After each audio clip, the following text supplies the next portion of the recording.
Today we have guest Evan Rogers. Evan is a fantastic filmmaker, documentarian. I had to play piano for 10 years growing up, took drums for 7 years. When I'm cutting and I'm in an edit, I feel it. I feel the music, I feel the timing and stuff. I can't imagine being an editor that doesn't get it that way. I'm really bad at watching movies. Well, I'm really bad at like watching anything, right? That's the ADHD. I thought I just didn't like movies, right? Turns out I do like movies. They just need to be good. Dude, that's a real thing. I'm so over that. I'm like, why would you go and make a Nike ad for Nike that they'll never see?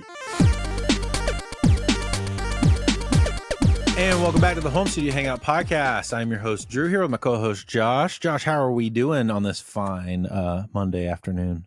I am rootin' and tootin'. Rootin' and tootin'? Yeah. I hope. That's scary. The second one's scary. Well, you know, I dabble. Yeah, I dabble. That was stupid.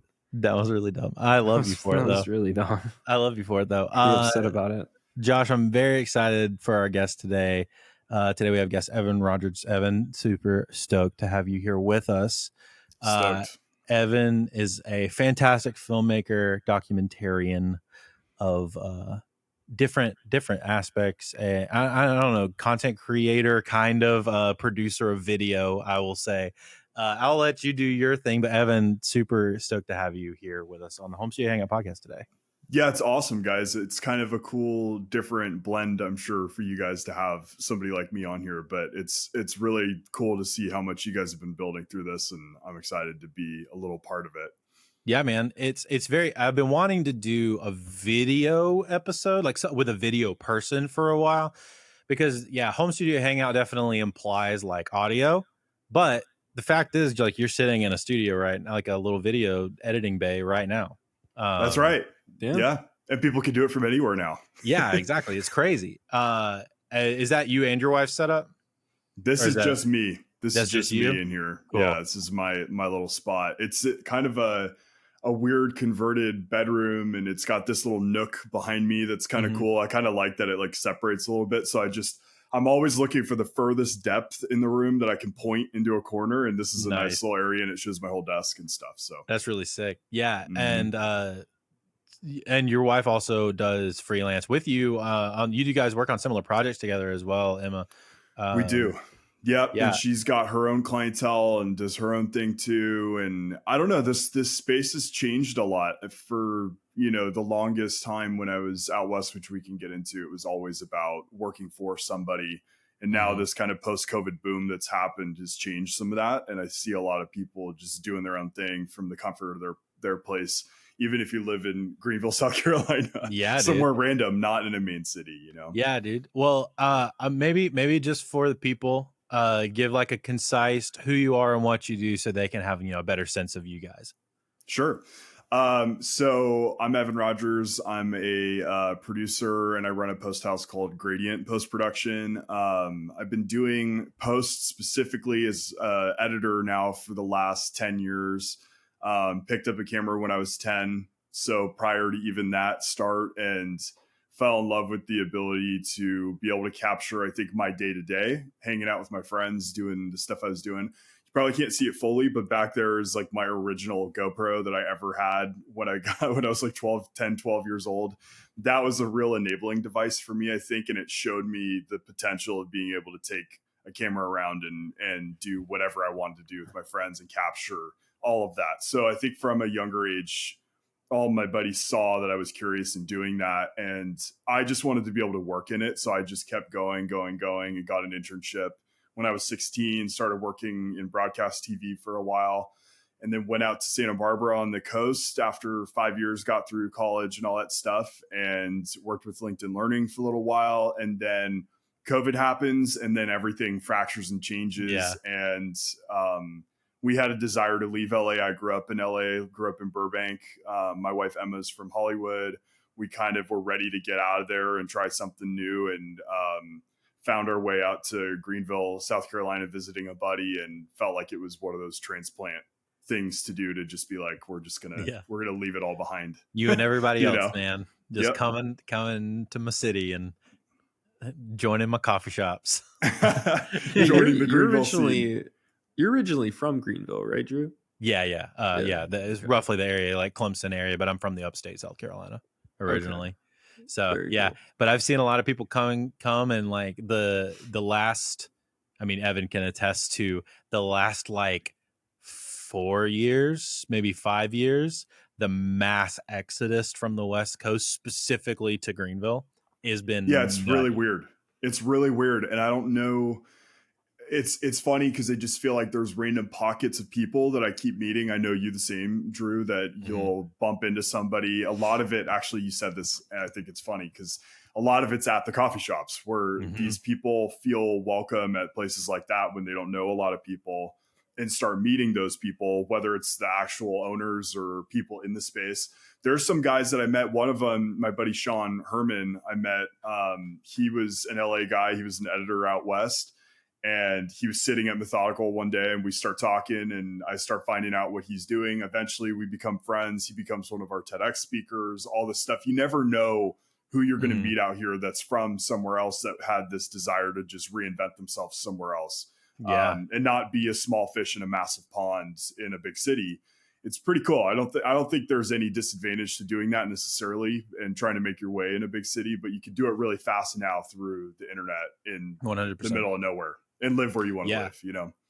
I Yeah. think, and also I want to get into some stuff later as far as, maybe talking to us audio people about video. I think that'll be a fun conversation. Talking about some of the things you're doing with the TEDx stuff and some of the other things, that me and you've talked about, and like some of the Sure. doc stuff and the content stuff. But I think to start, let's get started back in California, and kind of how you got into this video at a high level Mhm. thing, and kind of where you started there. Sure. Yeah, again, like revisiting some of it, I think I kind of was one of those kids that grew up out there and felt the energy of what people were doing, and I knew that the studios were there. My dad was actually in sound, so he worked in the studios, which is kind of interesting. I don't know if you've Hmm. known that, Drew. I don't know if I told that later, but he's in Yeah, re-recording. me and him met at church that one day when That's he right. came by. Yeah, we talked about it for a little bit. So he's in re-recording. So I mean, he has been a mixer for 30 years and started in analog and was part of the digital wave, which I can't even imagine. I mean, we've got this like digital into social wave that's happened, social media Hmm. wave. He was back in the analog days where he's loading up tape as an engineer, probably similar to a lot of the stories that you guys have as well that way. So I used to watch him go to the studios, and I used to see his energy, excitement for it, and there's nothing like it going and being able to. He was at Disney growing up, so we used to go to the Disney lot and get to see all the props and sets and Hmm. animation, all that stuff. And I think that was my first like tip into like, okay, I think I really love this, but I don't know what I love Hmm. about it. But I do recall remembering watching. I'm a huge basketball fan, Laker fan. So I remember when the Lakers were winning the three-peat in the early 2000s, they came out with a documentary, I think, after the second one that just did a full season recap of everything they did. And they had interviews and they had all this stuff. And to me, those guys were legends. Like Kobe was like my Yeah. biggest inspiration growing up. And I watched that and I was like, there's no way that this is film. Like it almost didn't feel like film, but the fact that they were able to do this in a documentary form and make me feel the way that I felt, it made me want to go document everything that was going on, regardless of if there was a written script. And I think that was the early days of me becoming where I've well, at least becoming more of where who my voice is now. I think in the Yeah. nowadays of seeing how I really connect with story in a nonfiction way, because Yeah. I could do anything, and I've done narrative and fiction stuff, but there's a level of new, and we were just talking about this, Drew, the other day. There's a level of experience you get, especially like music's a huge part of my love for a lot of the documentary space, Yeah. that I watch these, Defiant Ones and stuff like that and see the power in what those people were doing in that space and how music transforms a lot of that. So push and pull, I think a lot of it started then and through my dad and 100%. stuff. Mm-hmm. This gets me excited because I'm really bad at watching movies. Well, I'm really bad at like watching anything, right? And Yeah. so That's the typically, ADHD. yeah, yeah. And so like for a long time, like I thought I just didn't like movies, right? Turns out I do like movies. They just need to be good. But Dude, for the longest time, that's a real thing. Yeah, no, like, oh my gosh. Yeah, I don't want to ramble, but like that was a real thing. I was like, I guess I'm just not a movie guy. Like, no, I just didn't like bad movies. But so for the longest time, the only thing that I really liked were documentaries because like they make you feel a certain way. And then like you're also learning about Mm-hmm. things that you will Something. never Yeah. see in your life. One of my favorite things is like if I'm ever feeling like not just down, but like if I'm ever feeling like exhausted creatively, I love putting on one of the hip hop documentaries. Dude. The Lil Baby one is awesome. The Travis Scott one makes me want to put my head through a wall afterwards. Like there's just like a Yeah. certain way, Yeah. like some people are so like uh energetic that you could literally just throw a camera in front of them and whoever's on the other side can feel it. And so I don't know. It's really cool that you're into that because it's like that's like a defining I guess like character trait of mine is I love documentaries. Yeah. Well, I think it makes me respect so much more of what you guys do on the music side because being most of my life being in post production as an editor, colorist, and running my post business now, I've seen and I know the feeling of being up that late when I watch those scenes and when you have nothing in your head at all and something hits you because you hear one sound or you see one thing or you see something played a certain way that you didn't see before because in that moment you're so out of it that something catches you that when you're in it, you're not seeing it. And there's stuff like that in the doc space that I think you can achieve beautifully in a lot of the music side, but I appreciate so much about the music side. I was telling Drew, like, I think I told you this, Drew, but I had to play piano for 10 years growing up with lessons and I took drums. That was my favorite. Drums was my favorite. I took drums for 7 years, but the two of those converging with my love for film gave me this background of, oh, okay. So I understand, especially with drums, I understand rhythm really well now. So I get when I'm cutting and I'm in an edit, I feel it. I feel the music. I feel the timing and stuff. Whereas I can't imagine being an editor that doesn't get it that way or doesn't have any sort of music theory because that's a challenge. There's something about editing that is like truly an art. Like the first like I saw Everything Everywhere All at Once in IMAX. I lost my mind. It was like one of the first times I like just like I felt like my eyebrows were glued to the top of my head the whole time. And then I cried twice. But it was like there was something about the quick edits in that movie that was like it tickled my brain. It tickled my brain in a way that like whenever I hear a really good song, it was like the same exact thing. You remember when we talked to Steph, Josh, about because so our previous guest, Steph Trevison, she does a lot of sync music writing, and she was saying that a lot of times she'll visualize like the what this could be cut to as she's writing some music or writing a piece of sync to go out. Like she'll visualize like this is for this kind of sports thing, and so I'm going to visualize like how would that cut in my mind, and then let's write a piece of music that helps cut that well. Dude, that's Which real is too. Yeah, it's beautiful. Well, and like when you can find those things that really just like mesh perfectly, you're like, yes, that's the thing, that's the exact thing. I've seen now to that point, Drew, I've seen now that I can't really get a cut that I feel expresses my voice through somebody else or however you want to put it, unless I get a track that really connects with me. If I don't get a track, I can't do it. So I'll try to put a scene together and make it feel cohesive, but there's a difference between cohesive and then making somebody feel something. So to me, if I can't hear that, like you're saying, if I can't visualize it before, I'm not putting that track in. Or if it's a scene that has very little music or no scoring at all, it doesn't always connect, but it might be intentional. So I'm always thinking of the balance there, just like you're saying, because that's a huge point from your previous guest. I mean, that's when I'm in production now, when I'm not doing post-production, I'm in production. If I'm producing or directing something, I'm thinking of the edit from the beginning, because if I don't know where I'm generally going, then I'm going to shoot a bunch of footage that's just probably same for you guys. You'll track a Yeah. bunch of stuff that doesn't have any focus. So then if I'm Yeah. trying to cut it, how am I supposed to cut that together in an efficient way? That's where docs sit on the edit table forever because nobody really structures them. They just want to go shoot and follow somebody's story. But is it always a retroactive thing? Because you can do that with people like the Schwarzenegger doc that came out was amazing. Yeah. It's a 3-parter. It's done really well because you follow his life story that everybody knows. But when you're not covering somebody like that, you have to create a doc with more edge because nobody knows who it is. So why are they going to give you the time to sit there, right? Sure, you guys think that on the music side too. You know? Yeah. There's definitely a thing of people putting too much in a track. I think Josh, I think me and you were bad at that at some point. Yeah, dude, I just saw this video of Ian Kirkpatrick, producer for like Dua Lipa and like millions of other crazy big pop artists. Yeah. And so like he did this thing with Reason, and the whole thing was like Reason hit up this artist and they were like, hey, we want to produce a song for you for free. And then they didn't tell her that Ian Kirkpatrick was the producer. So they basically just like filmed him producing this track, getting his thought process.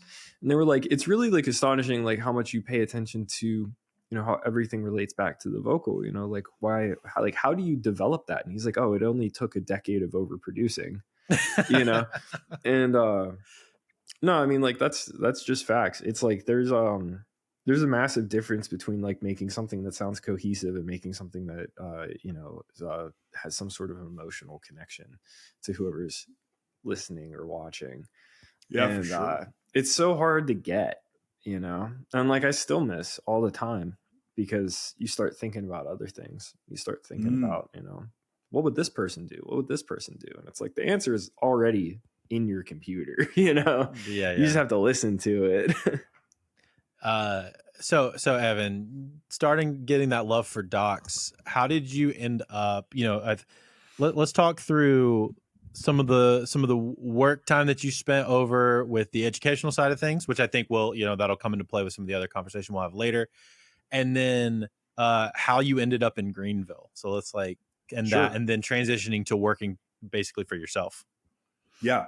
So I left the broadcast company that I was at for 5 years throughout high school and college, started as an intern, became an assistant, then ended up taking over that role at a small broadcast company. And I got an offer through a contact I had out in Santa Barbara, which is Central Coast. So it's probably about an hour and a half from LA area.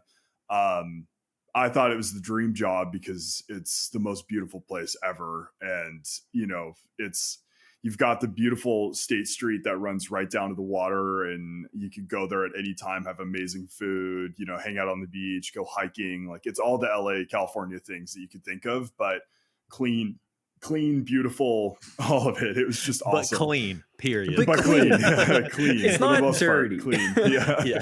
But not dirty. Yeah. Clean. And just so beautiful, such a beautiful, like, you know, very Adobe type place with old, you know, all old Adobe Mexican tile stuff. They preserved the city. They didn't want it to be big skyrise city and all that, which is really cool. So I was stoked because I grew up going there, and the opportunity was to work with two producers that had left LinkedIn Learning during the merger when lynda.com got bought out by LinkedIn for like $1 billion. It was like within the year or something like that happened. And they both had equity because they were a part of lynda.com. So when it became LinkedIn, they left because they had shares, and they sold their shares at one point, I think, or something like that, and started the sister company doing the exact same thing, but they owned the IP of all the courses that they would create. And they thought that the way to do that was to sell a niche back to LinkedIn of like, hey, give us the courses that are your kind of R&D courses that you haven't done yet, that you're trying to see if they can get made, and we'll make them. We'll do a rev split with you, and we'll kind of see how that goes. And I got in, I was the first employee there. So I really got to see grassroots of what the sales side of it looked like with one partner. And then the production side was like, and I built the whole post pipeline with them. I watched myself in that year or so love startup life because it was awesome. And it was just us boys doing their stuff, trying to figure it out. Yeah. And The I saw epitome of grind set. Dude, it was crazy. I mean, it really changed my work ethic completely when I was there, because it wasn't a expression based thing. I was just churning content all the time. Mm-hmm. And basically what happened was, after about a year and a half or so, I started seeing things change, and some of the offers that I was being given from the beginning of equity and stuff didn't come through. And I started challenging them I was 21 or 22, and I was challenging them at that point, which kind of gives you an idea of like some of where my motor comes from, because I really didn't know. I didn't really back it up that well because I was kind of emotional about it, but I did stand up for myself. And when I stood up for myself, I got let go, which is crazy. So it was really cool for me to learn the business process of what I can do and how to create lead generation, sales pipelines. Like, I watched them do it in real time. These guys are in their 30s at that point. I was early 20s. So that lit a fire in me to, when I got let go see the rest of the country and do something. Me and my wife, Emma, were just ready to go try something. We'd only been married a year at that point, and I was not going to pay what we were paying still out there. We were renting like a 400 square foot place. Not much big, seriously, not much bigger than this. Probably would just go into like a kitchen and another room right there. And we were paying like $2,500 a month just for that converted garage. And we're like, we can't do this. I mean, you talked about this earlier, like kind of the taxing nature that brings on, you know, creative too. Like, not just our lifestyle, but then I didn't have much inspiration. But when I got let go, it fired me up so much. I was so mad that I was just like, I'm just going to go do something and figure it out. I don't care who thinks what about me. I'm just going to go do something. And I just really, really, really dove deep. I told Drew this at one point. I dove so deep into relationship building. I had been doing it for years on the side and doing my own projects and working freelance and doing all that stuff. But I just hit all my contacts up and I said, I'm available and I'll do whatever you need for as little as you can. Like, I'll just do whatever I can, till I built enough portfolio. And then over a year or so, during our visit to Greenville, I was like, wow. So we've been on the road tripping for 3 months, and people are sending me drives and they don't care. They just want to send me a hard drive wherever I am. So I'm getting a drive in Texas, Florida, wherever we were. Mm-hmm. I would stop for a couple of days. They'd send it to a hotel or whatever. I'd be like, great. All right, I'm going to cut this tonight, tomorrow.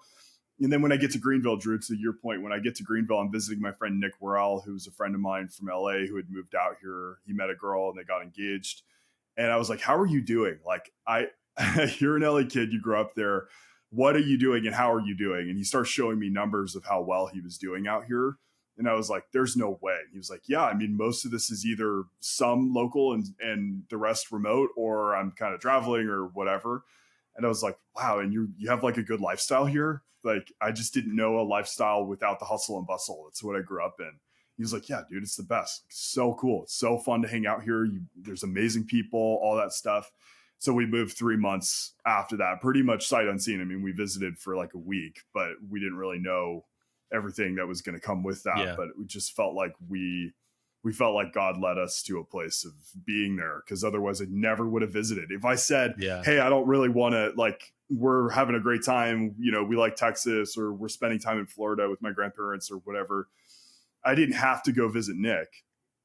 But that is the same instinct that I've had throughout my entire career of, it's never going to leave my mind if I don't go visit, because I've heard so much about it. We're good friends.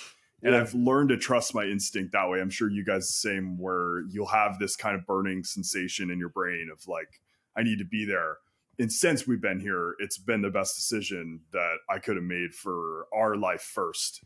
Creative was second to me at that point. I really just wanted to have me and Emma be safe and be somewhere that we loved and be able to raise family here and do all that stuff. So that was main priority. And then stuff has transpired that I didn't anticipate in a good way. It's super cool. You know? It's super cool that that's the pocket also that you came into. Cause I think you know this now, but like prior to that, the video industry here had been pretty good, but it wasn't as strong as it was when you came. No, but you came at the time when it started going. It started kicking, bro. Like, that's when Shama, kind of about the time Shama went full time. That's about the time I started trying to go full time. That's the time that a bunch of our mutual friends that also do video work or directing work or writing work or acting work started trying to get it going, and it worked for all of them. And it's crazy that like awesome. all of that happened in the same like 3-year span. Dude, it's from 2021 on. So I got let go that year, and 5 months later found myself here, or 6 months later, and started a meetup with my buddy Max Huggins, who's one of my really, really good friends. We own the rental company together, all that stuff. And the two of us were like, hey, who do you know here? And neither of us knew anybody. We met through a connection on Clubhouse when Clubhouse was still a thing. I didn't even know Max prior. And I got this mutual that was like, our friend Jordan Chapman was like, dude, you got to meet Max. He was my old boss at Fresh Tape in Denver. He's an amazing person. He's moving back, similar reasons to you. He was from Orangeburg, never lived in Greenville. We meet up and we're like, hey, we should start doing this every single week. And then we just started inviting any mutual that we would meet. And we created Greenville Film Society, which is a meetup that introduced me to everybody. That was the reason that we got plugged in. It's super cool that you basically came here and was like, I don't know anybody, so I'm going to start a thing so I can meet everybody. Yeah. I don't know. It's also really cool, hearing just how spread out like kind of film is right now. Yeah. I mean, I knew about it. There's, post-production houses everywhere. There's VFX companies based all over the country, world. We have one of the top ones based in Greenville. There's just a couple dudes that live in an apartment together. Yeah, and it's like, dude, it's so cool. Oh yeah, it's so cool because with music, it's getting to that point, but it's also not. Like if you're a writer or a producer, it's still like, hey, you kind of have to be in one of these set places and be available, and which I've learned the hard way multiple times. And, it's a grind. It's like really the only people that can not live in LA, Nashville, New York, or London are like mastering engineers. Sterling has a spot in New Jersey and somewhere else. I mean, there's a lot of Serban. Did I ever tell you that Serban lives in Virginia Beach? I did not know that. That's the biggest mix engineer in the world lives in Virginia Beach, and he's always lived there. He was like working as an engineer at his studio in Virginia Beach that the Backstreet Boys randomly came through, and he worked on one of their records and got in contact with Max Martin over something. Servan's done a lot of Max Martin records and the last like 4 Ariana records, right?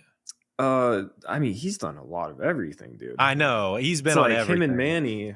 Yeah. Yeah, they've been running the game in the last 10 years, the last decade basically. They've been running it. Virginia Beach, though. Crazy. That's crazy though, right? Like, it's weird. It's very so weird. Disconnected. It's crazy. Well, and it's interesting, and like you said, Josh, it's one thing for me to tell you, like, hey, a bunch of my video friends are saying that the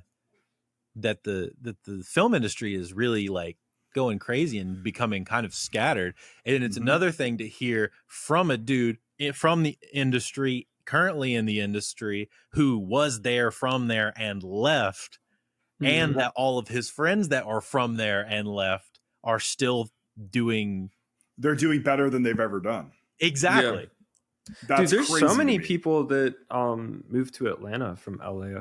I mean, Atlanta's also like pretty big, like with all the studios and stuff that they have here.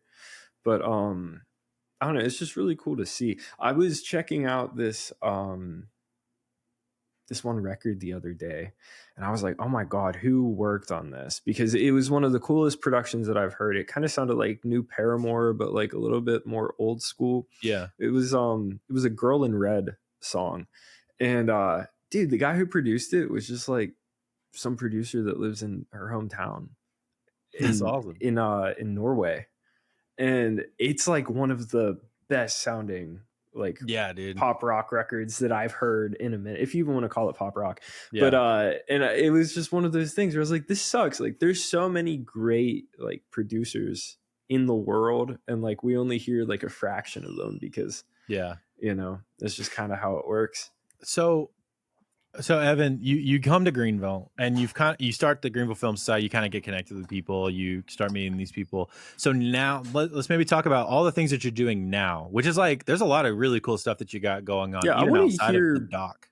I want to hear what you do, because I also I don't know anything about film. So So like, whenever you say like, oh, I work in post, I don't know what that means. I really don't. I have I have no clue what like like post production. I'm assuming that means that it's been shot, but other than that, I have no clue what the actual work entails. So maybe start there and then kind of expand into all of the other things that you do. Sure. So post is basically you've got edit, color, sound, VFX, that kind of thing. So it's just finishing touches on everything. And you got pre-production, production, post-production. So we call it post a lot. But so yeah, that during that transition, I was going out as an editor and colorist. So that was my bag. It's what I've done the longest. Started getting a lot of business there and probably like low to mid-tier stuff, and started to see the potential for growing the relationships and following the mutual chain a little bit horizontally. I just wanted to grow within my network and focus on that first and let clients come to me through other people, essentially. So I did that for a long time. Being the editor has been huge for me because everybody I know wants to shoot. And I started shooting, but I decided, okay, all my buddies are going to be good at this. I could tell. I think I should be the editor because they're all going to need somebody. And that's what I did for a really long time. Was that's all I'm going to do is I'm just going to cut people's stuff. And a lot of that early on was just buddies bringing their footage over, and we'd just cut and spend studio time together, whatever. Now, so in moving to Greenville and further now, that's turned into a big collaboration essentially, which is what Gradient is becoming. And Gradient's been a pet idea project of mine since the beginning. I've always wanted to do a post house. It's in the early stages now of me transitioning. I'm not totally out of it. I still cut quite a bit, but I don't think you can ever leave it to preface it. I don't think you can ever leave it fully, but I'm starting to get to a point now where I'm taking that hat off a little bit more, and I'm more of a producer now. So I'm kind of taking projects from the beginning to the end, or if people are approaching me just for post with Gradient, I'm managing the process top to bottom and giving feedback internally, notes, all that stuff, and managing the look, feel, story, all that stuff. So where it's growing to right now is a big old collaboration of people. So I've got a number of rostered colorists and sound mixers and sound designers, some VFX, motion people. So I'm growing it to have its own roster, which is where a lot of it goes. And I'm a real big believer right now on trying to keep people on the contract level, because I think I get better output from them because they're more inspired to take on a project because I'm valuing them instead of throwing another thing on their plate. Maybe one day as it grows, I'll W2 people and I'll worry about that later. But there's crazy stuff happening because of, and a big part of this, and Drew knows this because I talk about it all the time, but a huge part of how I grew stuff out here and in general is that I focus super heavy on proof of concept work. Really high level proof of concept stuff that looks like it's a $50,000 project or beyond, that I've been able to sell to a lot of people. But I don't do spec. Spec is something that everybody talks about in my industry, where you basically make a free commercial for somebody. Don't do that. I'm so over that. I'm like, why would you go and make a Nike ad for Nike that they'll never see, unless you're trying to aim for commercial and you want something on your site that looks like you shot for Nike? That's fine. But my big thing has been, I'm going to focus on making originals. So I make short docs, or I made one feature doc that was low budget by myself, and had enough to show. So now clients see that I can do stuff top to bottom, and the conversation doesn't start down here. Hey, we're looking for an editor. Now it starts at, okay, we need you to do the whole project. We have all this shot. And a lot of times, I'm sure you guys get this too, when you're mix mastering or laying tracks or whatever, you get a lot of that unfocused idea stuff that we talked about earlier, where people are like, we shot all this stuff, we have no idea how to cut it. So really my whole job has been problem solving for people. Trying to come up with a story that doesn't I feel like we all that's all of our jobs, is just problem solving. Well, I was about to say, so like, much of that. You said like the unfocused, I forget how you said it, but it's like that's what the entire process is. Totally. It's like people don't think that that's always the case. Works. That's why the guys that want to go shoot, of course they want to go shoot, because you could go and be a part of the day of energy and focus on stuff during the day, but you don't have to put it together. But my favorite people are the directors of photography, DPs, cinematographers that shout think out Brian French. Dude, shout out Brian. Shout out to so many people. Most of the people I know are camera, but those Yeah. people, the better ones, like a Mhm. Brian or my buddy Lucas Cardoso, a couple Yeah. other guys that I work with a lot, they're thinking so specifically about what the cut's going to be that my Mhm. life's so much easier when they get to that level. So Yeah. there's a mix. I'm starting to see there's always going to be a problem solving thing, but I'm starting to get away from, okay, now I've got to do another consultation of how to even put this story together for this client. Yeah. So now my content creation, Drew and I have talked about this a lot. The stuff I'm putting out on socials now is really my audience is, it's a mix of us guys that are all 20 and 30 somethings, but then it's also focused directly at my clients because I want my clients to see my process so that they understand why they're paying for it, which I know is a lot of what you guys are doing through this. So that's super important. Otherwise they'll never know. And it's so arbitrary now to be, you can look on someone's site and be like, oh yeah, that looks good. But so few clients now even care about that. It's crazy. They really only care if it sells. That's it. Yeah, dude, I was talking to this really, really big mastering engineer. His name's Rory O'Flaherty. He's an Irishman. I don't know how to actually say his last name. And so, you know, he's worked with like Taylor Swift, Lana Del Rey. He just did the last Bleachers album that just came out. And he was really kind to like give me a call a few weeks back. And a lot of what he told me like kind of reset my mind. A lot of it was reaffirming, which was great. I was like, cool, I'm a part of the cool club. But then a lot of it was like literally like he just like socked me in the face. And because he was like, what's a big thing that you're working on right now? I was like, oh, my portfolio. I was like, you know, like, it's just not my best. It's just not my best. I know I could do better. I'm waiting on better records to come out. I'm waiting on records to come out that might not ever come out, you know? Yeah. And he was like, have you ever been on my website? And I was like, yeah, I think I was on it 20 minutes before the phone call. And his website sucks. It doesn't even have any of his big credits on it. I think he has like a couple older Lana songs on it, but it has none of his bigger credits. And he told me, he was like, do you really think that anybody would hire you for your portfolio? And I was like, well, that's how it works in the rest of the world. And he's like, no. He's like, how you get bigger records in music is because people vouch for you. He's like, your website is you vouching for yourself. He's like, that doesn't prove anything to anybody.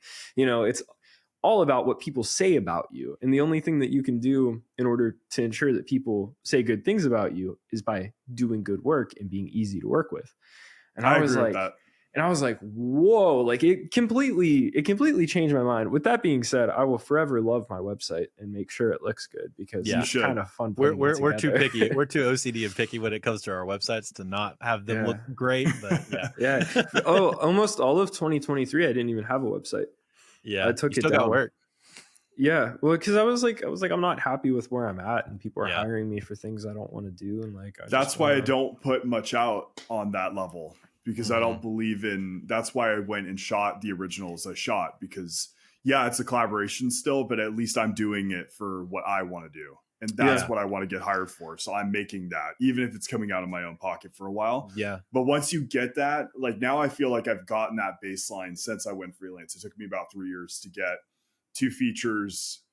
So, you know, 2 full length movie length docs and 4 short docs to the point now where I'm like, I'm good. These are all at a high level. I killed myself doing all this stuff, but it's so worth it because now half my website that's up behind me, like half of that stuff is me going out making it happen. And now I'm getting asked to do those projects because to your point though, what you were just saying, because the relational commodity is there.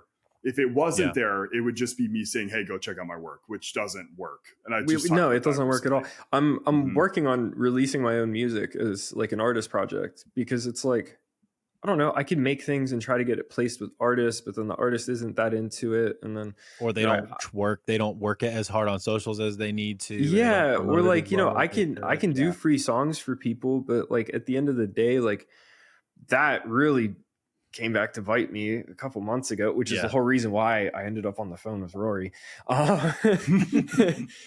I was in a Discord being like, guys, I don't know what to do about this. Like, am I doing something wrong or is this just a freak accident? And it was a freak accident. But and so I just kind of got to this point where I was like, well, no, I have some free time right now. Like, what do I want to sound like? I'm always asking people that question, you know, why don't I ask myself that?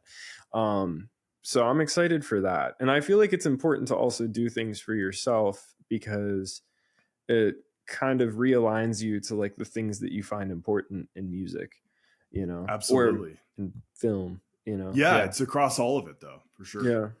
I feel like a lot of the creative industries, like people can say, like obviously the specifics are different, but at a high level, we are all thinking the same. It's just how we approach the things are slightly different because you're doing it for more of a visual medium and maybe we're doing it for more of an auditory medium, but we have to evoke emotion. We have to please a client. We have to, like, all of those things are the same, right? Yes. And we want to do good work that we and the client feel fulfilled by in whatever aspect that looks like. So I love when people say, oh, we can't, this is one of the reasons why I really wanted to have like a video guy like you on, Evan, is to have this conversation, like, you know, have these kinds of conversations that we're having, but also be like, yeah, we might be a music focused podcast, sure, but like we can have these conversations that are beneficial for everybody across the board, regardless of medium, just That's right. because being in a creative industry is kind of similar, to be Well, honest. That's couldn't be more true, for sure. Yeah, and I think there's just a lot of bad stuff out there, man. Well, You that's know, true like, too. As far as dude, talking there's about so the many truth, yeah. there's so many people that treat everything like a transaction. Which sure it is, like we have to be able to live, right? But so many people run their ship so I guess you could say corporate, which is good, you know, but certain things end up getting lost in translation. You know, there's a lot of bad advice on there on like how to handle work, like freelancing and how to do this or do that. And it's like at the end of the day, like the reason why like Rory's getting records that are so big is because he listens like a 12-year-old girl whenever he listens to a song, you know? And there's times whenever he gets mixes back that's a V2 and like technically the mix is better, you know. A 30-year-old or maybe 40-year-old man who's been doing it for a very long time is able to go, yes, this mix is better because the vocal is more balanced in the mid-range and blah blah blah. But it's like, hey, how is that going to make a teenage girl feel when she's listening to that Taylor Swift master? Yeah, dude. I mean, like those are the things that matter. It's like, how does it connect with people? Like so many times, like it's you know, you kind of have to take away like the technical part of your brain whenever you're doing this stuff, and so because right, you're going to hit a lot closer, and then you could always dial it back from there afterwards, you know, if it's too much, which I would rather do. You know, I'd rather completely miss because, you know, I really thought that, you know, what I was doing was entirely creative and entirely, you know, an endorsement of the artist vision, than you know, just miss by a little bit because I was just, you know, phoning everything in. You know? Totally. The technically correct version. Yeah, dude. Yes. I don't know. I feel like most art that I consume as of late, like 90% of it is just phoned in, you know? And it's like, that's why I thought I didn't like movies, dude. Yeah. So I don't like a lot of New Music Friday this week. Yeah, that's fair. This episode of the Home Studio Hangout podcast is brought to you by Bliss. Bliss is a French audio developer focusing on developing creative and intuitive synths and effects. They've developed over 25 different plugins for Windows, Mac, and iOS for all of my iPhone and iPad producers. You can discover plugins such as the Bliss Monolith, which is a mono synth they have for free, as well as the Bliss Arpeggiator, Bliss Megalith Wavetable Synthesizer, or Bliss Voices, the ultimate vocal harmonizer. Go to bliss.com, that's BLEASS.com, and use the promo code HOMESTUDIOHANGOUT, all one word, to save 20% off of your next order. Thank you to Bliss for sponsoring this episode of the Home Studio Hangout podcast. Now, let's get back to the conversation. And so Evan, I would love to talk about two projects of yours specifically. I'd love to hear about them in general. Number one being In the Blood. Okay. And number two being the music video stuff that you shot recently. So whichever really one that you want to talk about first is up to you. So you go ahead on either of those, really. I'd love to hear about those. Yeah. Music videos, or do you want to talk like you're talking about the one that I just did with Michael? That one, Yes. maybe. Okay. Yes. Okay. So I think base two to like bridge it again. Yes. I worked on this film called Spellers that changed my whole perspective on story, which is a huge part of where I take everything now. It's a project about non-speaking autistics and their journey to communication. And I remember getting that footage during a critical time for me, which was when I was at the startup feeling super uninspired. Met a director that was twice my age who was super experienced in that community. And he really showed me that making others focused work is a huge deal and it can really transcend. And Yeah. it's kind of what we were saying earlier in the docs that we love is you're like a fly on the wall watching this. Well, imagine being a fly on the wall, but make it about somebody else completely and not, not yourself as a director. There's this whole thing of self-expression that I think gets a little bit, tailored toward your in the spotlight as the director, as the writer, whatever. You deserve all the credit, all this stuff, which I think is valid. But I think I was talking to this guy yesterday who was like, you can only really do that one time. And I was like, wow, that's such an interesting perspective. You can only really say that you've made your original once, meaning that it's all about you, all about your life story or whatever it is, versus finding a way to kind of speak some of your voice into somebody else's life that you feel like you connect with, right? And that's what I learned through Spellers was like, these guys have no voice physically, no voice, but they're able to communicate at a level that shows you that there's room for us to rethink the way that we look at our lives, and people in our lives and all of that stuff. And that's where I really got into this kind of change type work that is a huge staple of me, even if I am doing a music video. There's a perspective that comes with that when you're not looking at, oh, it's got to be my way. I have to do it my way. There's no compromise. It's got to be me.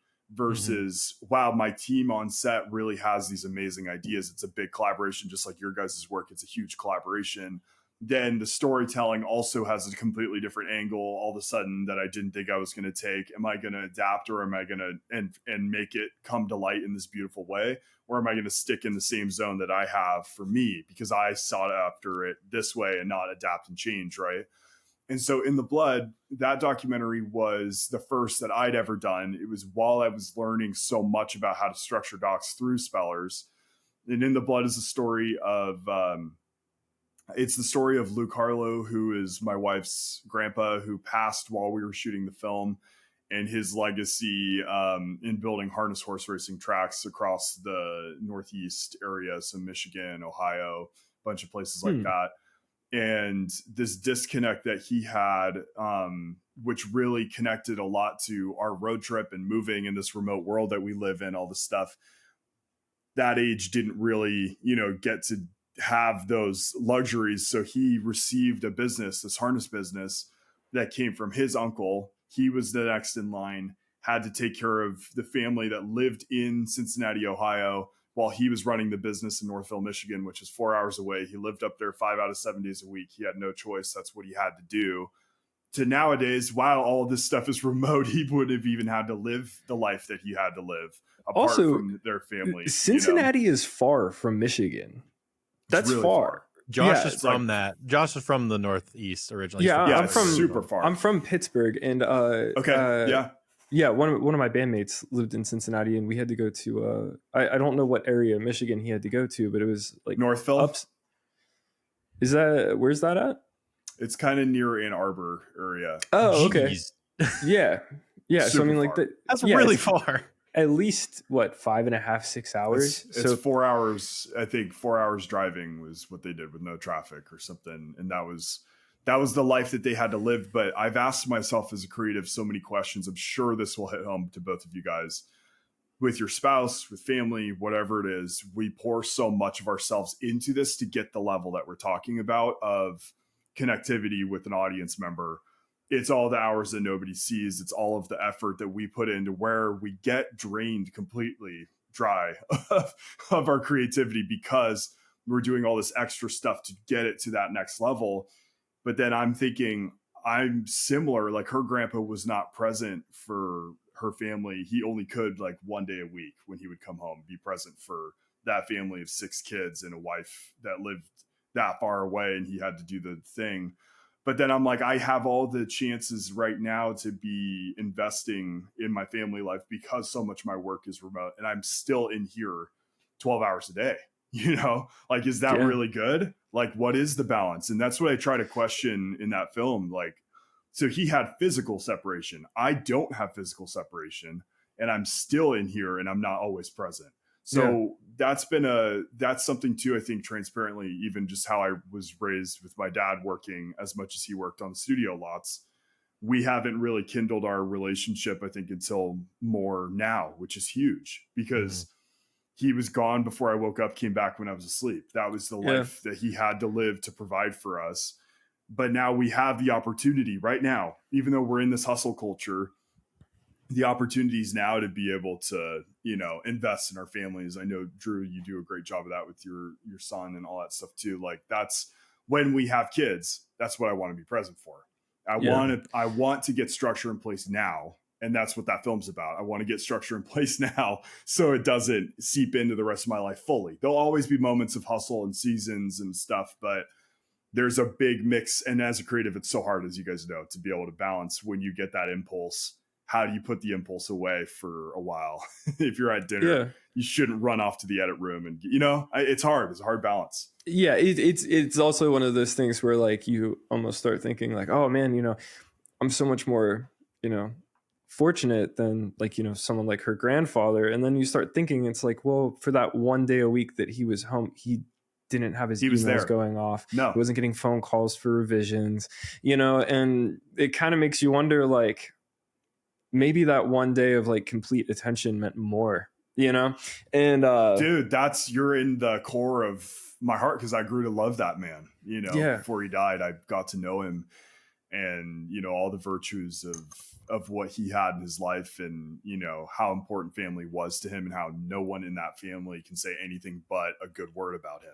That's all, even though he wasn't always there. Like, I would like to watch it. That's that crazy. Seems very, very interesting. It's coming out soon. It's finished now, but it's the next phase of like where I'm pushing stuff is private hosting. I think private hosting is the future. Yeah, that's a real hot take. It's a very hot take because I don't know. We'll see. But I really do believe that all the streaming fatigue that's happening right now with all these extra platforms, streaming sucks. It's going to make it arbitrary. Yeah. If you can build an app with connected to a site or whatever, dude, behind a paywall, I think that's where everything's going to go. Who would agree with that? There's 2 places that would highly agree with that. Dropout, which is previously College Humor, College Humor took all of their stuff away from their sketch comedy based stuff and a lot of like, things that they did on YouTube. And they took all of that away, and now they have Dropout, and they are killing it, dude. Killing it in that space. And then Nebula, if you've ever heard of Nebula, and they're doing a lot on like the news and like in the YouTuber side of things, where like these educational platformed YouTubers or news-based YouTubers want it to have paywall content but don't want to have to worry about self-hosting. They have created this thing that is, but it's never, they're not trying to compete with a Netflix. They're trying to have their own community inside this thing. But it allows them, go ahead, sorry, finish. Go ahead. I was just going to say it allows them to create more hyper-specific content to the people that enjoy their stuff. Also, A24 has an app. A24 is also a very good example of that. See, I mean, look, even if they are, that's the thing I'm seeing in my space. I'm sure it's starting to become similar for you guys, is like, so you take a film or a series like The Chosen, which started on like Angel Studios or whatever. That was all private hosted. They're like the pioneers of this in the last couple of years. In that space. Yeah. 100%. Then all of a sudden they make the whole thing. They have an audience, and which, by the way, was the whole point of the studios anyway, is if you want to get your idea recognized for an audience, go to the studios. Hopefully it gets picked up. But now the audiences are so spread out that it's like, okay, you can have an email list that pushes people right to Angel Studios. They watch that, they make tons of money. They're not splitting it there's no rev share with a studio or any of that stuff. They own 100%. And then they get so big that a Netflix comes to them and says, can we license?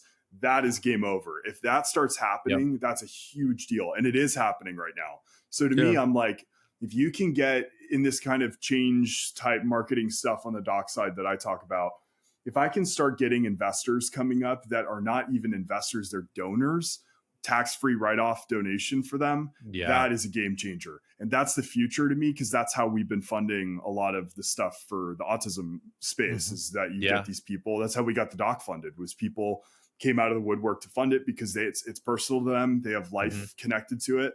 And they're like, yeah, we need to get money off our plate. We'll definitely put this amount in. And we've done an amazing job raising money for that, where that's starting to happen. We just announced it recently, but we're doing a series, 5-episode series off of the doc that's done the same way. And we're private hosting the whole thing, which is going to be huge because we have the audience. But it's the same thing you said a minute ago. You guys both said this. There was a private news site, Drew, similar to you, what you were just saying, that hosted Spellers with the cast live in the studio. And that link was only available for 48 hours, and it got 30 million impressions and 5 million views while it was up. And then it went away, and everybody was like, where did it go? Like, we were here to, like, we were sharing it like wildfire and stuff like that. Is like, whoa, so this is not about me anymore. This is about everybody else and the awareness that stuff like this creates. It's the same kind of thing within the blood. You can kind of see this where it's not the disability community. It's not a real cause.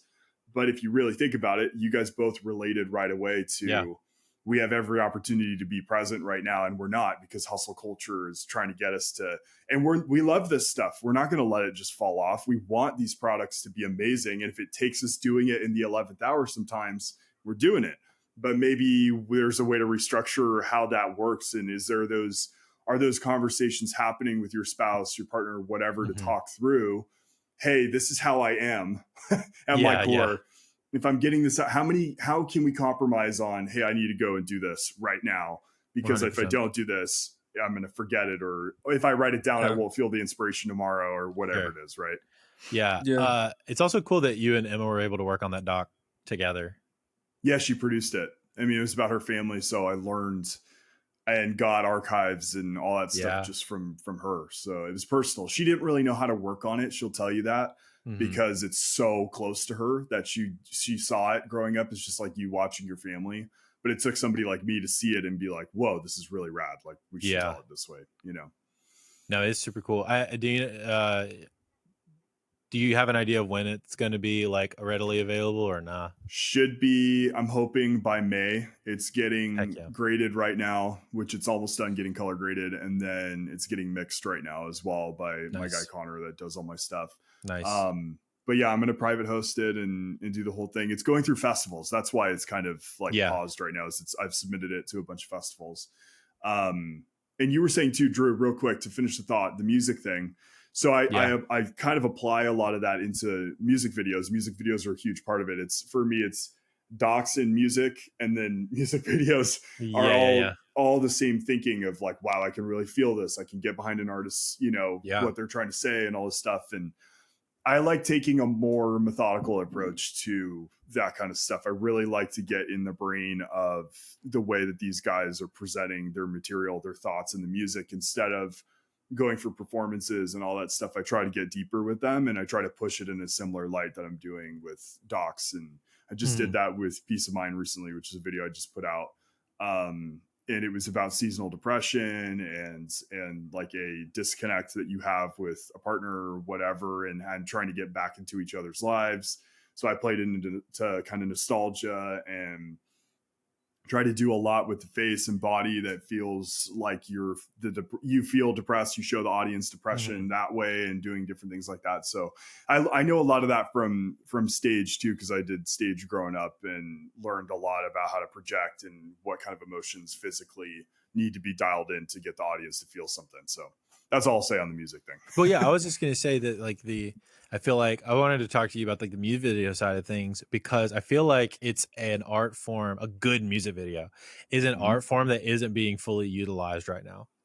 I feel like I feel like there was a sweet spot for it in like maybe the 2010s ish area, maybe even earlier and a little bit after, but really around there was some really great indie music that were coming out with some incredible visuals for their music videos.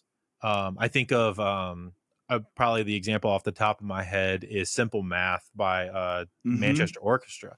The music Mm-hmm. video for that is a story.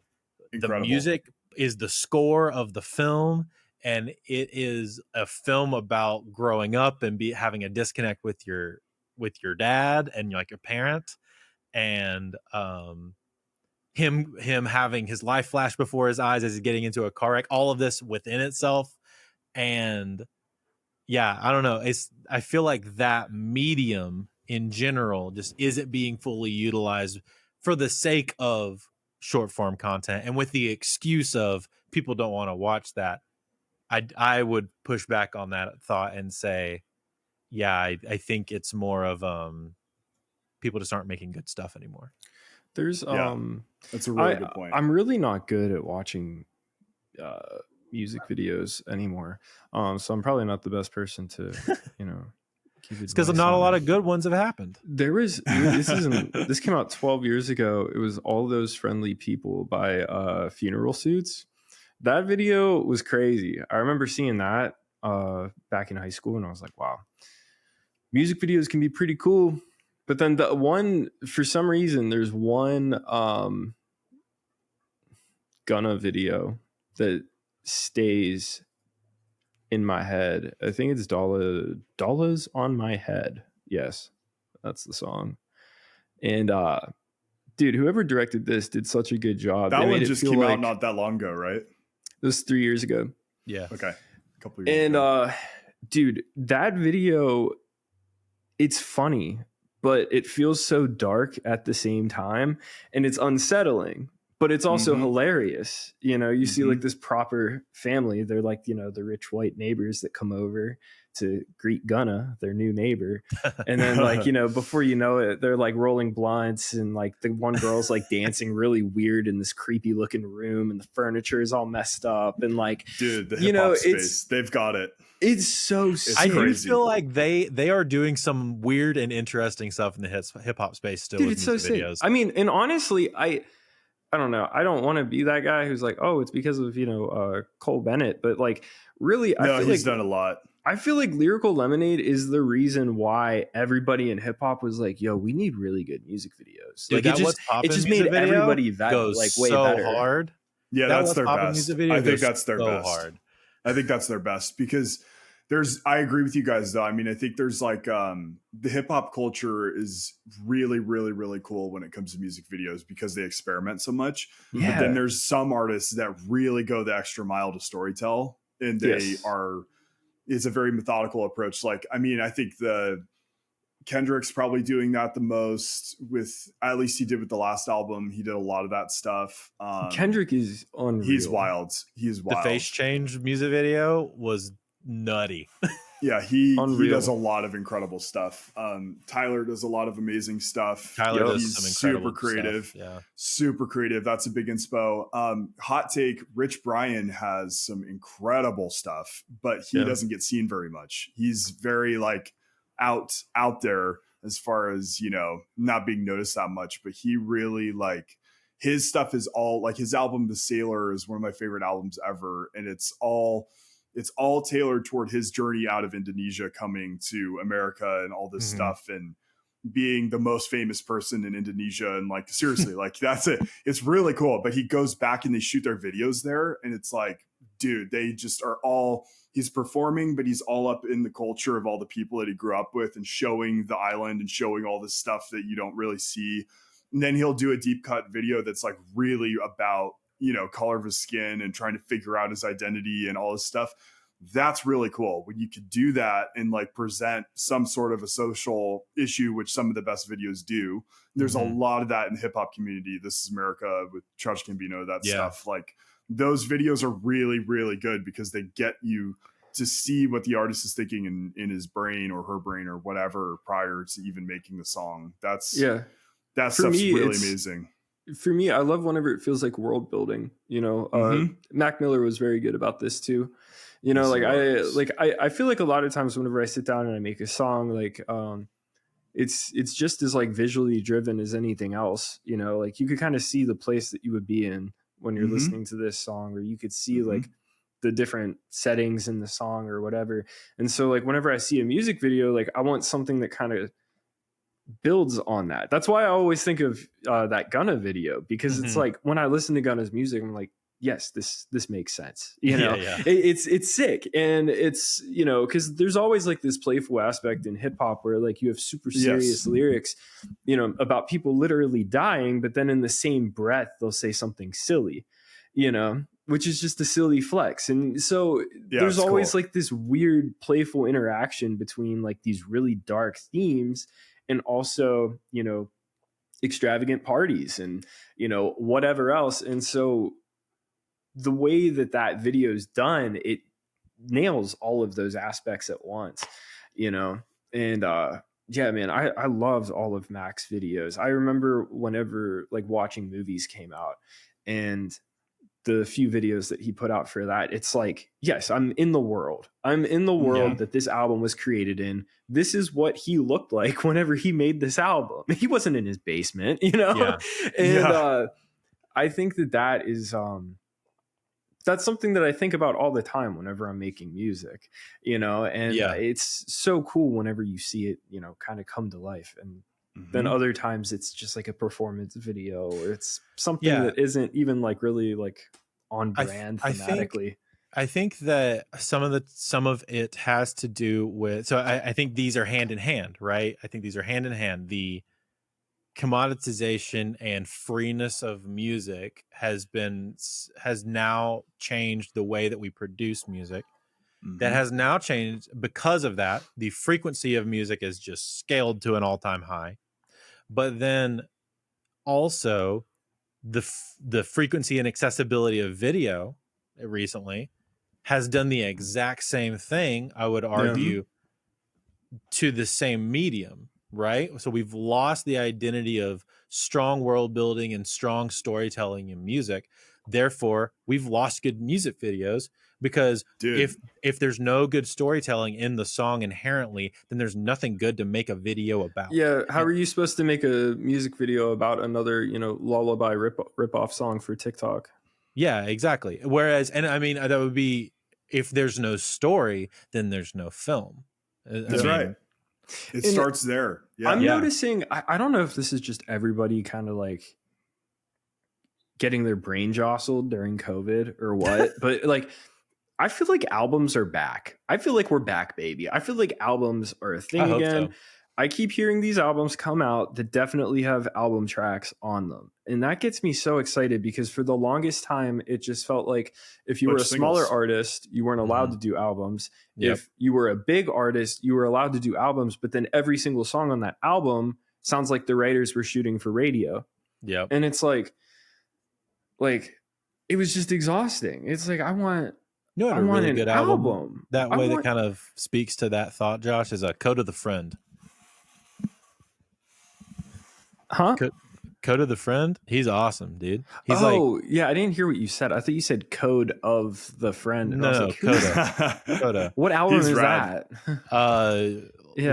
Lyrics to Go Volume 5. It's him and Hit Boy. Yeah. It's really good, and it's a weird kind of thing, but it's definitely like majoritively album tracks, and it's like these super cool like old hip hop samples, and like, you know, it's stuff that's obviously not going to single well, but he's making it because he has something to say.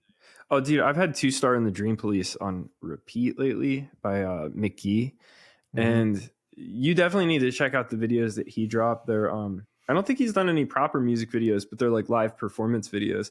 And the one he's on like a train, it's either a train or a bus. I think it's a train, and it's all recorded live. Yeah. To the point where like the mix kind of sucks because like, however, like the logistics of like walking through a train with like people playing instruments around you, like I feel like it's probably pretty tough, and I would screw it all up, but it's absolutely incredible, dude. And like the way that it's shot, and it's so good.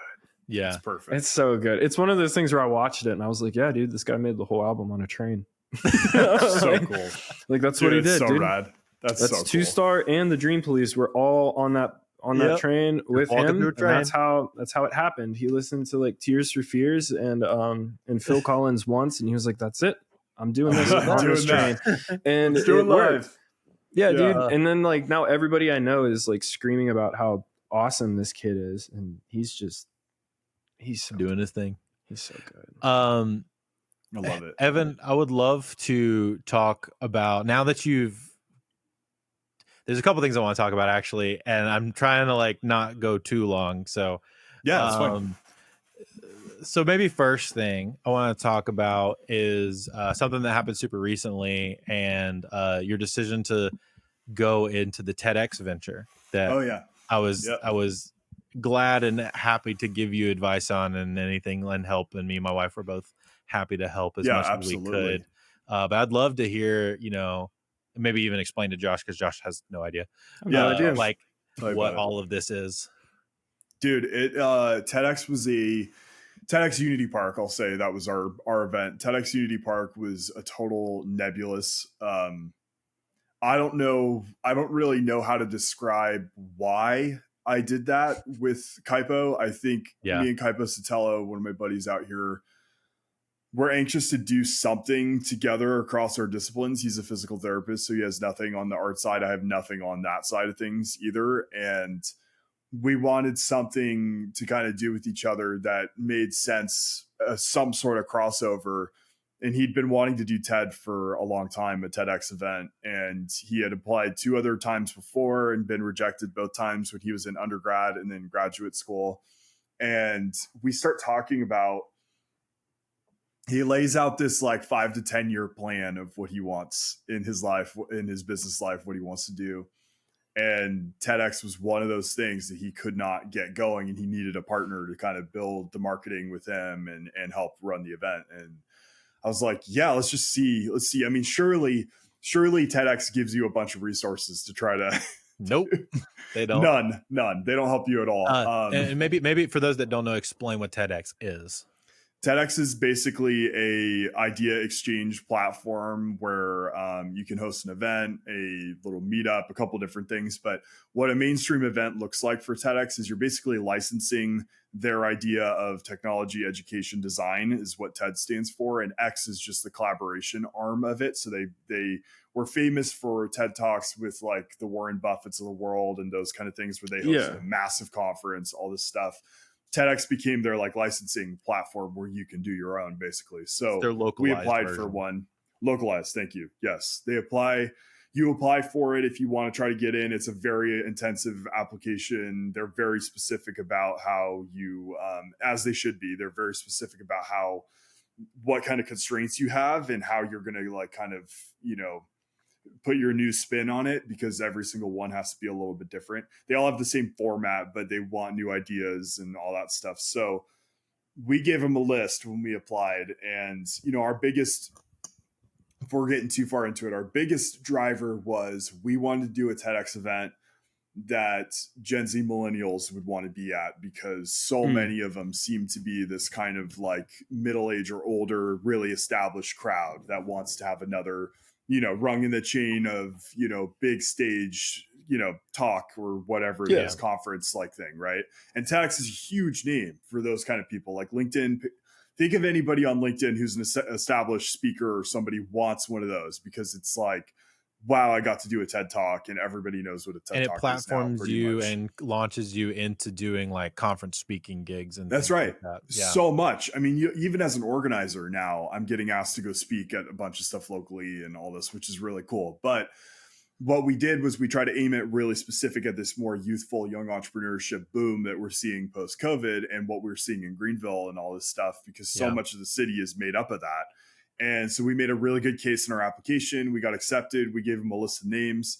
TEDx Unity Park was the last thing that we put on the list. They picked it. They knew that was the newest park in the area. Mm-hmm. Apparently, they didn't say why, but I think we had a bunch of national press about it. Yeah, so much, and it's really interesting to see that they did choose that one, because there's a lot of a lot of history in that park that's not so favorable, but has Yeah. been kind of resurfacing in a good way to kind of like build that community over there in West Greenville. Yep. And so we were like, wow, okay, this is a huge platform. I mean, it's a really challenging thing. So are we going to talk about everything that we didn't grow up with? We weren't here. So are we going to talk about all this stuff? And it's not really the place for a TEDx event to always, you know, be fully about community activation where there's been history and stuff, because you can't possibly do it all in one day, right? Yeah. So we just focused our energy on how do we get the best potential, you know, people that we can in this area that have not been highlighted before. The Unity moniker was such a brilliant thing for marketing because it really, really, really helped me grow it fast with the way that TEDx is. But then seeing Unity Park, which is probably why they made it that way, was really, really appealing to all the outlets that I reached out to and stuff. And so we just marketed really hard toward that young entrepreneurship angle. And we started getting, you know, press and local things. We did the news a couple times and all this stuff to kind of raise awareness. And I think the ultimate outcome from the event itself, which was 15 speakers, really inspiring, great day, was, wow, I can do something that doesn't have anything to do with my industry and do it with success. That's the first time that I'd ever done it that way besides the startup. But the startup wasn't mine. This was mine to do. And to not do something that's a creative venture is really hard because there is creativity in this, but it's so hard trying to match a format that already exists. There's expectations around everybody knows what these look like, how they sound, all that stuff.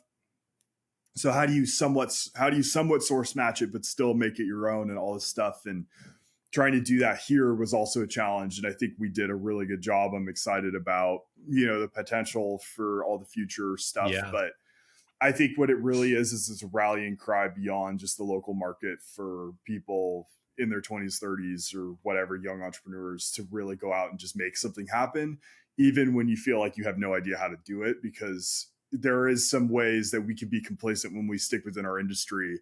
But if you can branch out and get more into the professional space, which was what I was trying to do with that, you end up meeting and seeing a lot of how those people, potential clients that you might have, look at your work. They don't see it nearly the same way as you see it. I don't know why we get in this assumption thing that like they see it the same way that our mind's eye is seeing it after training it for all, or your guys' ears for training it for so long. They don't see it that way. They're just seeing, can it sell products? So that was really cool to like do that and see what would it turn into? I don't know. We'll see, but it's really turned into for us some really cool stuff. And now I'm a speaker too. I wasn't a speaker before, Drew, but now I can go because we had to represent it and we were asked to speak at events. Now I can speak. So the same thing. I wasn't on the stage speaking, giving a talk. I was to intro and stuff, but now I can do it, you know? Yeah, like, but now it's just fake it till you make it, you know? To in front of you move to the stage rather than behind the camera. Yes, which is super cool. And it also seemed like, you know, everything that I saw, like ultimately it ran really well. And like everybody, I mean, it sold out super fast because you were capped at capacity for the first one. Yes. And how many seats was it? There was 100. Nice.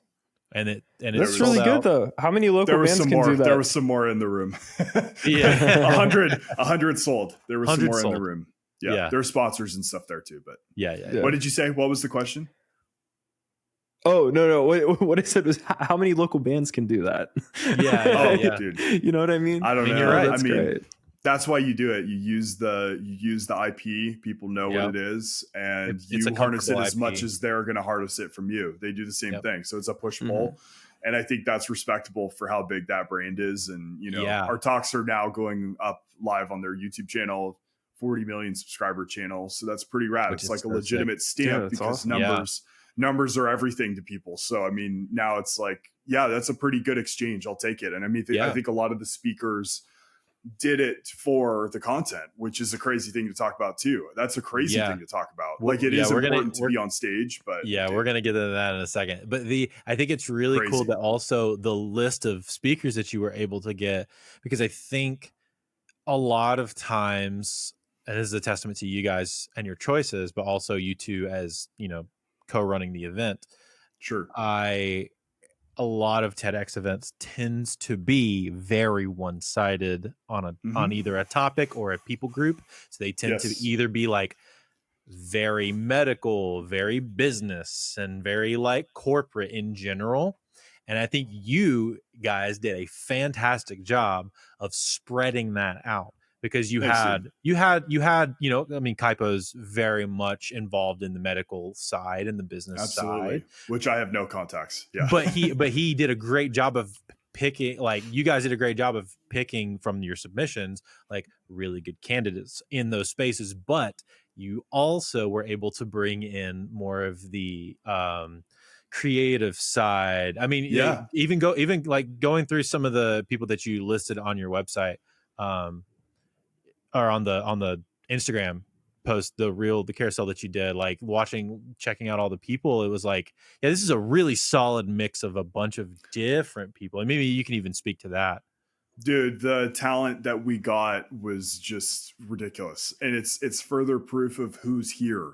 And I Mm-hmm. think a lot of those people are not doing their full business here, which is really interesting, which is happening all over the US, no matter what discipline. You said that at a high level, Drew. You Mm-hmm. said that earlier. Like, you've got people moving for life and they stay because they want to be a part of what's growing, and they're investing locally, which is Mm-hmm. really cool. And that's happening really big here. And so I think for all the 15 speakers that we had one or two that people probably know pretty well. And everybody else was like these people that either applied. We did an open call for applications and we got like 50 applications with no marketing. Just Yeah. people found the link somewhere and, you know, from our socials or whatever.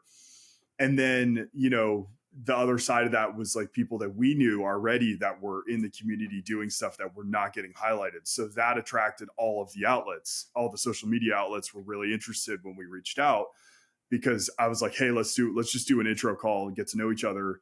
And then they saw our list. They were down with us before they even knew who the speakers were locally. And then they saw the list and were like, we don't know any of these people, but all these topics sound awesome and we need new people to cover. And like, we cover the same people all the time. And like, this is huge to bring new people, new blood. And I think the mix of conversation that happens around our theme of movement, but also the unity moniker that happened that day, dude, was so rad. I mean, we kind of put people in the blocks on purpose, like Sure. where they were next to each other speaking, but we could never have planned for so many of those to kind of ebb and flow right into each other. Mm-hmm. It was so cool. I mean, you'd have a doctor, like you said, you'd have like a PT come up and talk about like how spine pain is like $1 billion industry, this, that, and the other, and how to fix, you know, certain perceptions around, you know, some of that. And then it'll go right into an artist comes on stage and starts talking about his artistic, you know, creative journey. But they both share this kind of community thing, which was a huge part of like a subtlety of what we were trying to sell, was like community is huge. Like being a part of this growing thing, you can't do it alone. You have to overcome obstacles, which is a very TED thing too. But Yeah. it all just kind of came together really pretty. You know, we were stoked about it. The Yeah, speakers, man. we could not have done it if that, like the speakers were all of such a high bar that we didn't expect. Even day of, we did not expect all those people to be that prepared. But Yeah. they were very prepared, and everybody wants it when it's a big IP like that, you know? Yeah. And Shama hosted, and he was telling me like everybody that was speaking just crushed it, especially like, and he even said that he was like, some of those people I was like, are you ready for this? Like Yeah. how ready are you? And then they would walked up and just destroyed it. Mhm. Especially like, I mean, some of the more businessy and corporate, and maybe even some of the more medical people, you tend to assume that they're probably going to be pretty good at talking in front of people because they have 'Cause to they do it do more it. for their job. But then some of the artistic people, that's very weird for them. Very weird to And have that presenting style. Yeah. but for them to crush it still, like, yeah. And we're My really buddy hoping. Russ was like that. My Yeah, buddy Russ yeah. Rubin came out from Jersey. He was the only guy that wasn't local. And I felt like he really breathed a lot of the energy and Mhm. air that these guys do here. And I thought he'd be a perfect fit, but he came down and he's like the most artist of artists type person, Yeah. fine artist, sells Yeah. paintings, and came out and did this broke some of the format, but it was still within the format of, he delivered it like it was like a stage show. But then he had a moment where he broke in the middle of it and got super emotional. And all of a sudden, this character that he was kind of playing throughout that whole thing became him in real life. And he reacted to the moment that was happening to him and stuff like that. You're just like, dude, there's no way that this is happening. But like, Yeah. look at this guy go. He's like really showing why an artist is so connected personally to their life as well, right? You know, but then you also have people in like the coffee industry, which is really linked to the heart of Greenville, and which I don't remember who you had from the coffee side there, but like it was very, very cool to see all of these names just like back to back like that. It was rad. We were stoked. That's very cool. Yeah, dude. Really hoping for really hoping for year 2. How long did the entire it. process take, like, to organize everything? It took us a year to get it all. Wow. Yeah. It was a lot of work. Again, it sounds like they're not very specific. They're not very specific about how much they'll support you with it. They give you the guidelines that are very razor sharp, super clear. But I was like, oh yeah, surely we'll get signage from these guys. No, none of it. They didn't provide anything. Really? So we had to do it all. And I think that was the best thing. I see why they do it, because I think it's great that it forces you to really know your event top to bottom.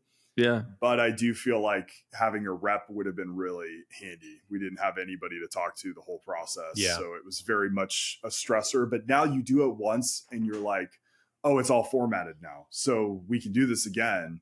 We just need to deploy the right amount of cash, because we can't make money off of it. That's the thing. As part of the guidelines, we can't make money, and speakers can't make money. So it's really an anthem. The whole thing is an anthem. It's really like, is this part of a movement that you believe in, that you want to share, and can you help push it forward? And it has done a lot of that, and it's opened a lot of doors because we did that. We got right to the heart of the city as 2 random people and pitched to economic development before anybody knew who we were, and let that be kind of our guiding steps that pushed us forward, because we wanted the city and Visit Campaign and all these other people involved in what we were doing. We could have just got a venue, put it on, but we were like, no, we're going to do it the hard way and try to get people involved. So that was pretty rad, but it's hard.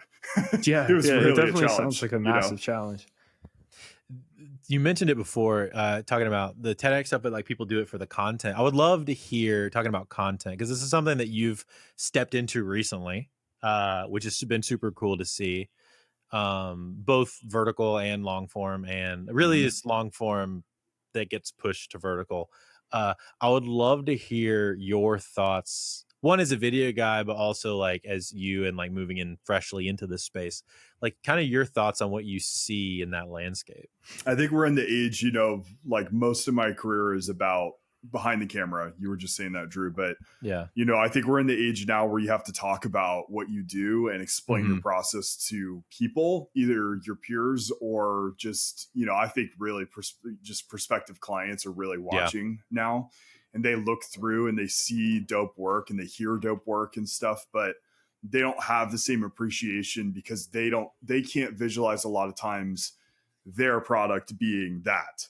Like, they see you expressing it, like something I try to talk about a lot now on socials. You were talking about socials, but I started talking about a lot on YouTube, is like, I feel like what I see is people trying in my industry, trying to get new work by saying, hey, hire me, which is what you were saying earlier, Josh, right? Where it's just portfolio led. You're not trying to build relationships. You're not trying to be creative about how you walk into that process. But then also, I think clients think that when you approach them, they want you to pay them to make a movie. For my side of it, that's what I see, is they think that they should pay you to make something for you, when you're really saying, hey, I want to help bring my perspective into what you're doing. And if you like my work, let's go from there. So the only way to really do that is to do this, to talk about it, because then they hear your process. And if they have the time, they sit in and watch you like it's an interview, which is how, funny enough, when I did in high school into college, I was doing a podcast, and it was just me interviewing my creative buddies. And that's one of the big reasons that I got hired at the startup that I got at. So that was the first time that I ever saw that. And that was, 5+ years ago, when I finished college and stuff. And I was just like, dude, this is like, that's the truth. And that's before it ever went as crazy as it is now. So I'm a huge believer in, like, you have to be talking about stuff. And Drew, you and I were talking about this. You gave me this advice the other day, like, people love actionable. So now I'm trying to make all my content a little bit more, a bit more trigger, sensitive in a good way, like where you're trying to get somebody to see that they can take a piece of advice from that 30-second or a minute bite that you put out and actually apply that versus, hey, I'm going to talk about this film that I made. Here's my process. But people don't see that. They see, even in our industries, they don't see that. They see it as like, well, I'm not him. I can't do that. I don't approach it that way. Versus, wait, here's let's just take this one segment of what I'm talking about and I'll present it in a way that you could take that and maybe use it. So I've been even just talking about my relationship building and business soft skills side of things instead of the industry side. And I kind of just let my work do the talking on that front. So I don't know. It's interesting. It's a very interesting landscape we're in all of a sudden. It's also like a very, yeah. And it's weird too, like with music, it's a very fine line because I feel like the people who are too public are hindering themselves from getting to like the really, really big projects. Dude, that's the hardest balance. That is a really, really hard balance right there. My one buddy is an engineer for a huge hip hop artist. And the only reason why he got it is because he's just a normal guy who does really great work and he's fast and he's nice. And the engineer that was on before him was, you know, posting IG stories every night and, you know, trying to, you know, paint his life as being this, you know, special thing. Yeah, so there's that line. Things get leaked, you know? Is it unfocused? Yeah, well, that's a big deal. But like, is it an unfocused thing or is it you representing your business? And I've told Drew this a lot, that he's inspired me a lot on that front, because I think it's really important for you to put yourself out there so you're top of mind. Yes. But don't give away all your secrets, but also tell people how you do things. It's a really weird balance because it's like you can only do so much. But I know I look at it from what brings me business in. And most of the time, what brings my business in is when I talk like this. When we have these moments of connection, because I'm focused more, hopefully trying to build what they want to build instead of me trying to build what I want to build. It's more about, hey, let me help you, you know? Yeah. My whole new mantra on my website is just send me your demo. Like, I don't care what it is. I just want to hear it, because if I like it and I think that there's a way that I can work on it, then I can tell you how I'm going to work on it. Cause you know, I feel like everybody, like specifically with making records, it's this kind of weird thing where everybody kind of works differently. We all kind of do the same thing, but at the end of the day, like, there's a huge difference whenever you go to one producer versus the next. And it's typically just their taste or like when they impose their ideas. And so, you know, I'm trying to be more transparent about that, where it's like, my only goal is to like elevate your art, you know, like I don't care about really anything else. It's like, whatever the song should be, I'll make it like that. And if you don't like that, then I'm going to make whatever you like, you know? So it's like, I think that, you know, it's just so weird. You know, I see it all the time. There's people who are saying things on social media just in the past couple months, you know, from like projects that aren't really done yet. Like, it's kind of like a unspoken rule that like, you probably shouldn't talk publicly about some of these opportunities that you're getting.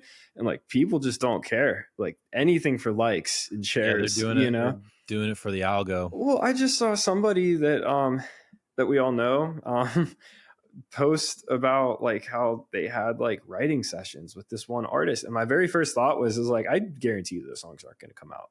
Yeah.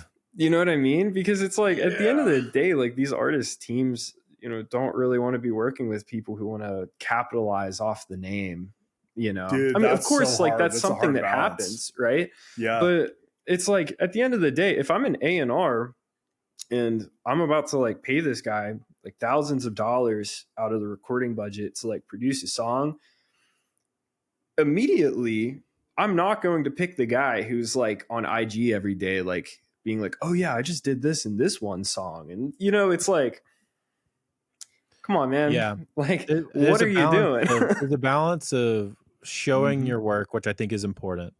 But doing it in such a way that doesn't feel showboaty. Exactly. And you know, I feel like the showboaty people are the people who, like what Josh said, get looked at and go, hey, we're not working with that guy. Dude, I just found this guy on Instagram. His name is his name's Shane Becker. He goes by Indian Run Music. bro, this guy, I love him. Every Yeah. single one of his videos is just him jamming on stuff, just making Yeah. tracks. And he does it all like with just a few cool pieces of gear, and like the songs rip. And it's very rare about like stuff that he's producing for other people, which Yeah. I admire greatly. But it's mostly just him alone jamming, and then sometimes other people will be there, you know, if they want to Sure.